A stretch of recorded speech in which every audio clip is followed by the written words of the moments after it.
नेपालक 4टा कम्युनिस्ट तथा समाजवादी पार्टी सब मिलकर 2 वर्ष पूर्व समाजवादी मोर्चा के गठन कैल गेल रहे।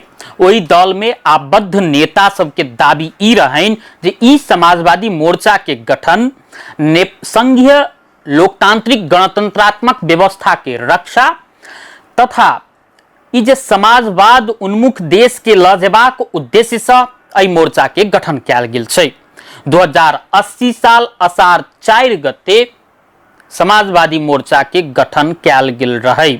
ओहि समय में एहि मोर्चा के नेतृत्व के लेल अग्रसरता नेकपा माओवादी केंद्र केने रहे, जाहि में जे देखल जाए तो ओहि समय में जसपा नेपाल, नेकपा एकीकृत समाजवादी पार्टी आ विप्लव नेतृत्व के नेपाल कम्युनिस्ट पार्टी मोर्चा में आबद्ध भेल रहे। ओहि के बाद में जे देखबै शुरुआत के वर्ष में किछ उत्साहो देखल गेलै ओहि नेता सब में, मुदा पिछला समय में मोर्चा के सक्रियता एकदम ठप भ चुकल छै, अर्थात निष्क्रिय छै। कतेक गोटे तो समाजवादी मोर्चा के औचित्य पर सेहो प्रश्न चिन्ह ठाड़ कर रहल छै, अर्थात ई मोर्चा के कोनो औचित्य नहीं रहल, वही दल सब में आबद्ध नेता सब के आरोप छै। ओना कतेकों दल तो समाजवादी मोर्चा में जे आबद्ध छलै से तो अलगो भ चुकल छै। जेना सबसे बड़का उदाहरण जे 2081 साल बैसाख में जखन जसपा नेपाल पार्टी विभाजित भेलै, ओहि के बाद में जसपा नेपाल के अध्यक्ष उपेंद्र यादव अतेक नाखुश भेलखिन जे समाजवादी मोर्चा से अपना आप के वो अलग क लेलखिन। ओही वर्ष नेपाल समाजवादी पार्टी जे बाबूराम भट्टराई नेतृत्व के पार्टी छै, ओ पार्टी मोर्चा में समावेश भेल रहे। मुदा ओहू पार्टी में जे देखबै तो महेंद्र राय समूह जे बाबूराम भट्टराई समूह से अलग भेला के बाद में बाबूराम भट्टराई समूह अलग भ गेलै मोर्चा से, मुदा महेंद्र राय यादव समूह जे छै से ओ समाजवादी मोर्चा में शामिल भेल छै। समाजवादी मोर्चा में शामिल महेंद्र राय यादव समूह सेहो विभाजित भ क जे गंगा नारायण श्रेष्ठ जे छथिन नेकपा माओवादी केंद्र में प्रवेश क चुकल छथिन। तथापि महेंद्र राय यादव मोर्चा में अपने अखनो शामिल रहल दावी करैत आबि रहल छथिन। ओना वही दल के नेता सबके जे बात करबै, जेना नेकपा एकीकृत समाजवादी पार्टी के नेता झलनाथ खनाल तो आब आबि क समाजवादी मोर्चा के कोनो औचित्य नहीं रहल कह रहल छथिन। ओ अतत धैर्य कह रहल छथिन जे समाजवादी मोर्चा सत्ता के सीढ़ी मात्रे साबित भ रहल छै।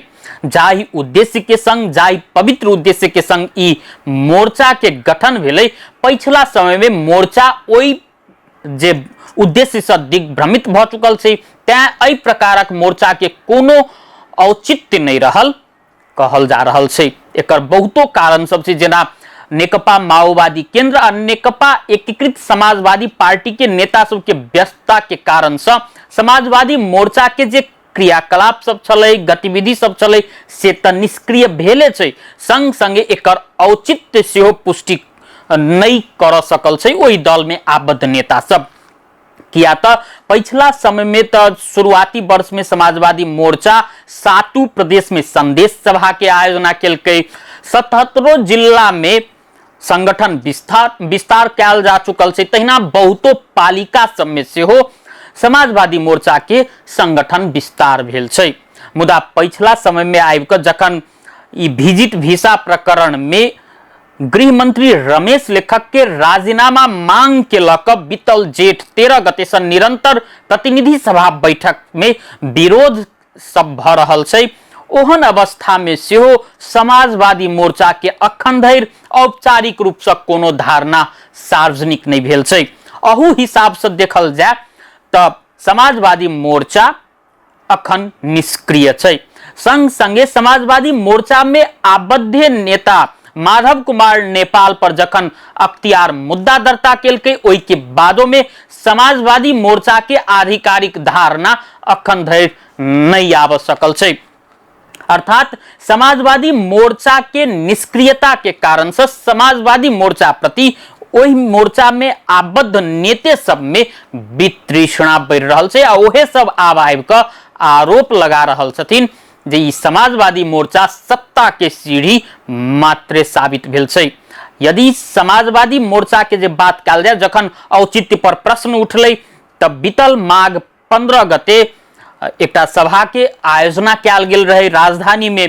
ओहि के बाद में फिर सुसुप्त भेला के बाद जखन राजावादी सबके जे आंदोलन फिर से शुरू होबे के बात भेलै तो चैत 15 गते जखन राजावादी सब आंदोलन केलकै तिनकुने में, वही दिन माओवादी केंद्र के अगुवाई में समाजवादी मोर्चा के सेहो एक जनसभा के आयोजना कयल गेल रहे। ओहि के बाद से फेरो समाजवादी मोर्चा भीतर कोनो गतिविधि नहीं देखल जा रहल छै।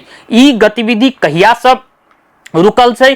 2081 साल अषाढ़ महीना में जखन माओवादी केंद्र के अध्यक्ष पुष्प कमल दाहाल प्रचंड नेतृत्व के सरकार खसलै, ओहि के बाद में समाजवादी मोर्चा के जे गतिविधि सब होवक चाही एकाएक पूरा ठप भ चुकलै। तैं बहुतो गोटे एहि बात में दम रहल कहि रहल छथिन जे समाजवादी मोर्चा के माओवादी केंद्र सत्ता के सीढ़ी के रूप में मात्र प्रयोग केलकै।